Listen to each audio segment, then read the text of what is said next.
Masyarakat lalu menduga usul pengajuan rancangan undang-undang pemilihan pilkada itu menjadi bulan September itu hanya untuk memberi waktu, memberi peluang kepada Pak Jokowi, atau Pak Jokowi ingin mengambil peluang agar dia bisa mengatur pilkada di seluruh Indonesia. Dan ternyata ada anak cerdas, 2 orang mahasiswa dari UI, yaitu Ahmad Al-Farisi dan Nur Fauzi, yang mencium gelagat ini lalu menggugat. Dan MK juga kembali ke hati nuraninya. Dia memutus bahwa pilkada harus tetap sesuai dengan jadwal, yaitu tanggal 27 November.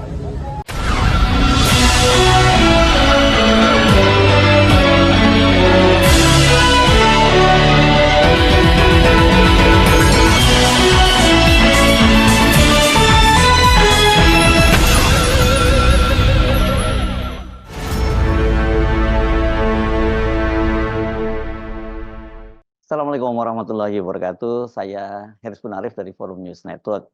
Calon Wakil Presiden Mahfud MD memuji keputusan Majelis Hakim di Mahkamah Konstitusi yang menetapkan pilkada serentak harus tetap dilaksanakan pada tanggal 27 November 2024. Bukan maju menjadi bulan September seperti yang diinginkan dan direncanakan oleh rezim pemerintahan Jokowi.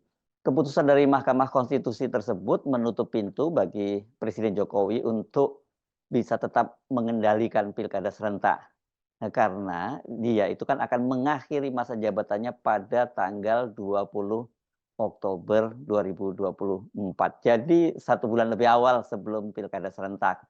Kendati begitu, Mahfud MD tetap mewanti-wanti agar mengawal proses pembahasan undang-undang daerah khusus, RUU daerah khusus Jakarta atau DKJ, karena dalam penilaian Mahfud MD, Jokowi itu masih terus terlihat ingin cawe-cawe, karena berdasarkan draft rancangan undang-undang DKJ, Presiden itu tetap akan menjadi penentu siapa yang akan dipilih menjadi gubernur Jakarta. Mahfud menegaskan hal itu di Jakarta di sela-sela kegiatannya berolahraga hari Jumat 1 Februari 2024. Ya, saya sangat salut dan terkejut karena putusan MK nomor 12 tahun 2024 ini tidak menjadi diskusi publik, tiba-tiba keluar. Dan putusannya sangat bagus untuk menghentikan dugaan langkah-langkah Pak Jokowi untuk mengendalikan pilkada tahun 2024. Jadwal pilkada itu kan tepatnya 27 November menurut undang-undangnya, 27 November tahun 2024. Tapi Pak Jokowi mengajukan rancangan undang-undang agar dimajukan September dengan alasan agar lebih mudah. Karena kalau pemerintah baru tidak bisa mengendalikan, padahal itu kan bisa aja untuk birokrasi pemerintahnya tetap, yang ganti kan hanya menteri sama presiden. Sehingga masyarakat lalu menduga usul pengajuan rancangan undang-undang pemilihan pilkada itu menjadi bulan September itu hanya untuk memberi waktu, memberi peluang kepada Pak Jokowi, atau Pak Jokowi ingin mengambil peluang agar dia bisa mengatur pilkada di seluruh Indonesia. Dan ternyata ada anak cerdas, 2 orang mahasiswa dari UI, yaitu Ahmad Al-Farisi dan Nur Fauzi, yang mencium gelagat ini lalu menggugat. Dan MK juga kembali ke hati nuraninya. Dia memutus bahwa pilkada harus tetap sesuai dengan jadwal, yaitu tanggal 27 November. Kalau mau diajukan, ya tetap di bulan November 2024. Dengan demikian, yang mengendalikan ini sudah pemerintah baru nanti. Entah siapa, pemerintah baru itu bisa Pak Prabowo, bisa Anies, bisa Ganjar, ya, tergantung putusan MK nanti. Oleh sebab itu, saya salut satu kepada Ahmad Al-Farisi dan Nur Fauzi, mahasiswa yang sangat cerdas dan punya pandangan jauh agar demokrasi ini tidak diolah-olah kembali. Kemudian saya salut kepada MK, sekarang sudah mulai kembali ke hati nuraninya. Teruskan keberanian ini demi Indonesia yang bagus. Oke? Dari pernyataan Mahfud sangat jelas bahwa niat pemerintah mengajukan pilkada serentak dari bulan November ke September itu ya karena niat Jokowi untuk mengendalikan pilkada serentak. Jika pilkada serentak itu berhasil dimajukan oleh pemerintah menjadi bulan September, maka Jokowi saat itu masih menjadi presiden. Dengan begitu, dia bisa tetap cawe-cawe seperti halnya yang dia lakukan pada Pilpres 2024. Ini luar biasa memang Jokowi ini ya. Alasannya diajukan oleh pemerintah sih katanya untuk jangan sampai nanti pemerintahan baru itu direpotkan karena ada gelaran pilkada serentak itu, dan juga kalau menurut Pak Tito untuk mengisi kekosongan jabatan itu karena karena ini masih akan setelah di pilkada serentak kan menunggu pelantikan dan sebagainya. Itu alasan, dan ini prosesnya cukup panjang, itu alasannya dari Pak Tito. Namun soal ini kata Mahfud MD rupanya diendus oleh 2 orang mahasiswa dari Fakultas Hukum Universitas Indonesia yang kemudian mengajukan gugatan judicial review ke Mahkamah Konstitusi. Saya tadinya cukup bingung ya dengan penjelasan Pak Mahfud MD itu, sebab gugatan 2 orang mahasiswa Fakultas Hukum Universitas Indonesia yang bernama Ahmad Al-Farizi dan Nur Fauzi Ramadan ini tidak ada kaitannya dengan soal pelaksanaan pilkada serentak. Tetapi dalam gugatannya itu mereka meminta agar caleg terpilih DPR, DPD, dan DPRD itu mengundurkan diri ketika mereka mengajukan diri sebagai kepala daerah. Putusan nomor 12 garis miring PU garis datar 22 Romawi garis miring 2024. Demi keadilan berdasarkan ketuhanan yang Maha Esa, Mahkamah Konstitusi Republik Indonesia yang mengadili perkara konstitusi pada tingkat pertama dan terakhir menjatuhkan putusan dalam perkara pengujian Undang-Undang Nomor 10 Tahun 2016 tentang perubahan kedua atas Undang-Undang Nomor 1 Tahun 2015 tentang Peraturan Pemerintah Pengganti Undang-Undang Nomor 1 Tahun 2014 tentang pemilihan gubernur, bupati, dan wali kota menjadi undang-undang terhadap Undang-Undang Dasar Negara Republik Indonesia tahun 1945 yang diajukan oleh 1. Nama Ahmad Al-Farizi, identitas lengkap ada dalam putusan ini. 2. Nama Nur Fauzi Ramadan, identitas lengkapnya juga ada dalam putusan ini. Amar putusan mengadili dalam provisi menolak permohonan provisi para pemohon. Dalam pokok permohonan menolak permohonan para pemohon untuk seluruhnya. Pendapat berbeda atau dissenting opinion.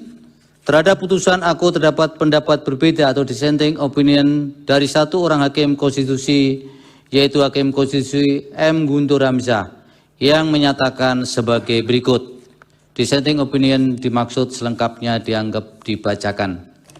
Demikian diputus dalam rapat permusyawaratan hakim oleh 9 hakim konstitusi, yaitu Soeharto selaku ketua merangkap anggota, Saldi Isra, Eni Nurbaningsih, Daniel Yusmik P. Poe, Anwar Usman, Arif Hidayat, M. Guntur Hamzah, Ridwan Mansur, dan Arsul Sani, masing-masing sebagai anggota pada hari Jumat tanggal 23 bulan Februari tahun 2024 yang diucapkan dalam sidang pleno Mahkamah Konstitusi terbuka untuk umum pada hari Kamis tanggal 29 bulan Februari tahun 2024 selesai diucapkan pukul 16:02 waktu Indonesia Barat oleh 9 hakim tersebut dengan dibantu oleh Ahmad Edi Subianto sebagai panitera pengganti dengan dihadiri para pemohon, Dewan Perwakilan Rakyat atau yang mewakili, dan Presiden atau yang mewakili.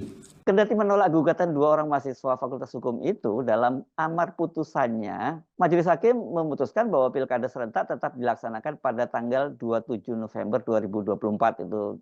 Bagaimana dikatakan oleh anggota Dewan Pembina Perludem Titi Anggraini, jadi setidaknya ada 2 substansi penting sebenarnya yang diputuskan oleh Majelis Hakim di Mahkamah Konstitusi. Tadi pertama itu soal jadwal pilkada serentak yang tetap dilaksanakan pada 27 November, dan substansi yang kedua yang juga tidak kalah pentingnya adalah melalui pertimbangan hukum putusan perkara nomor 12 PUU garis miring 22 Romawi tahun 2024 bahwa Mahkamah Konstitusi menekankan dan menegaskan agar Komisi Pemilihan Umum KPU itu mempersyaratkan bagi calon anggota DPR, anggota DPD, dan anggota DPRD terpilih yang mencalonkan diri sebagai kepala daerah untuk membuat surat pernyataan bersedia mengundurkan diri jika telah dilantik secara resmi menjadi anggota DPR, anggota DPD, dan anggota DPRD apabila mereka itu tetap mencalonkan diri sebagai kepala daerah. di situ saya rupanya yang dimaksud oleh Pak Mahfud MD itu kecerdasan dari 2 orang mahasiswa UI itu yang kemudian dia puji ya. Jadi mereka ini berhasil mengantisipasi dan membatalkan niat Jokowi itu tetap cawe-cawe.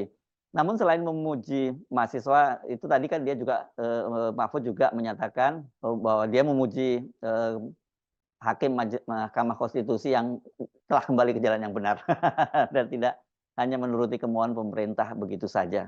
Kendati niat cawe-cawe berhasil dibatalkan, niat cawe-cawe dalam pilkada maksud saya, namun Mahfud MD mengingatkan agar publik dan tentu saja ini civil society itu tetap waspada dengan manuver politik Jokowi yang tetap terus ingin cawe-cawe di segala di segala sektor ini terutama yang berkaitan dengan kekuasaan ya. Kali ini itu yang kelihatannya yang diincar oleh Jokowi itu adalah targetnya agar nantinya gubernur daerah khusus DKI Jakarta itu ya. Selain pilkada oleh MK ditetapkan secara definitif harus berlangsung November, saya juga minta masyarakat agar mengawal pembahasan RUU daerah khusus Jakarta. Karena undang-undang itu memang harus dibuat karena sudah ada undang-undang KN. Tapi ada satu isi yang di situ sangat mengecoh kalau saudara tidak hati-hati, yaitu gubernur DKI semula itu akan dipilih oleh presiden langsung karena ini daerah khusus.